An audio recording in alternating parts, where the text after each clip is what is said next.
don't know what to call myself. Alternative pop rock is the closest thing that I've gotten, because I'm a piano player. It's melodic stuff. All of it, as I'm going out and playing shows by myself with just a keyboard or a piano, and I'm kind of rediscovering these songs that I have played with a band for so long, but they were all written on piano, you know, so there's an honesty in that presentation.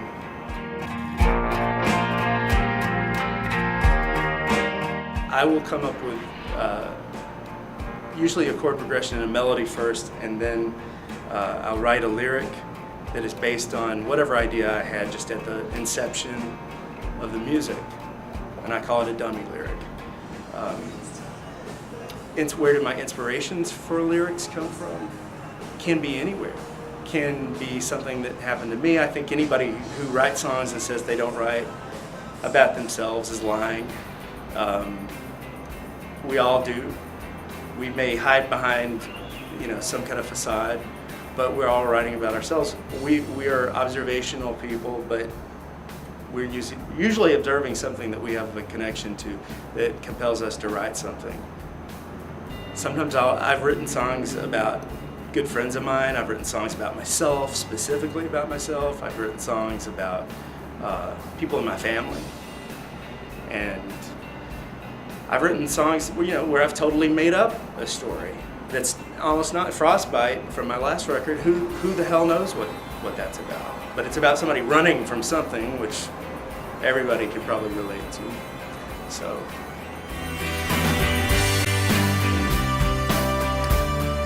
Probably before all else, listening, you know. It's like conversation. If you're not a good listener, you're probably not a very good conversationalist.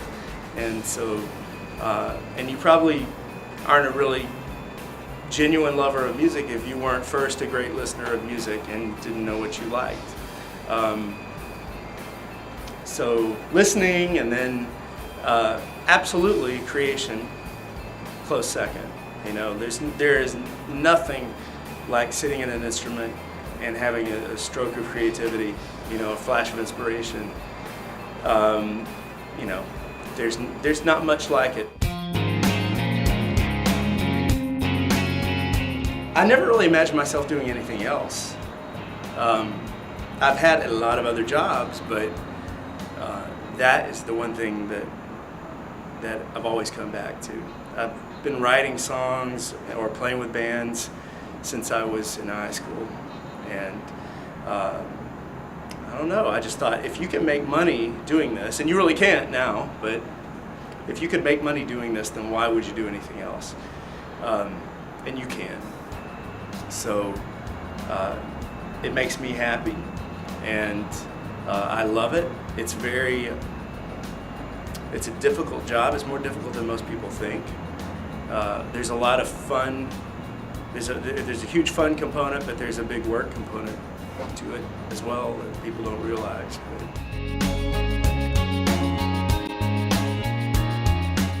The flood didn't affect me, thankfully, a whole lot. I had a little bit of water in my house, but not too much. Affected a lot of the people around, a handful of my friends, but I mean, the devastation was everywhere.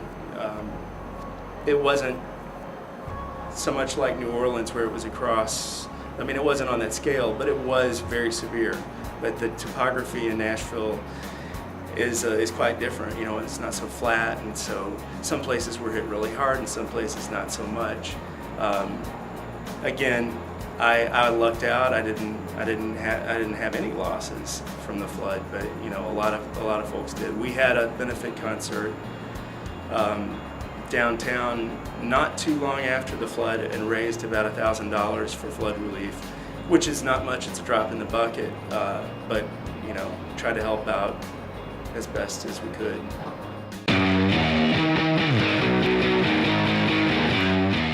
Hopefully you're getting better every day at writing songs and at delivering the songs, you know.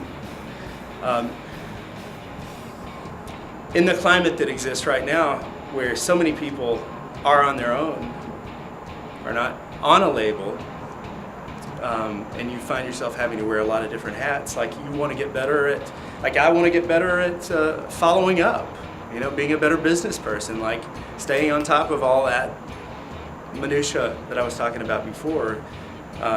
So it's balance. You know, you just have to find, I want to be more balanced, for the lack of a better way to put it.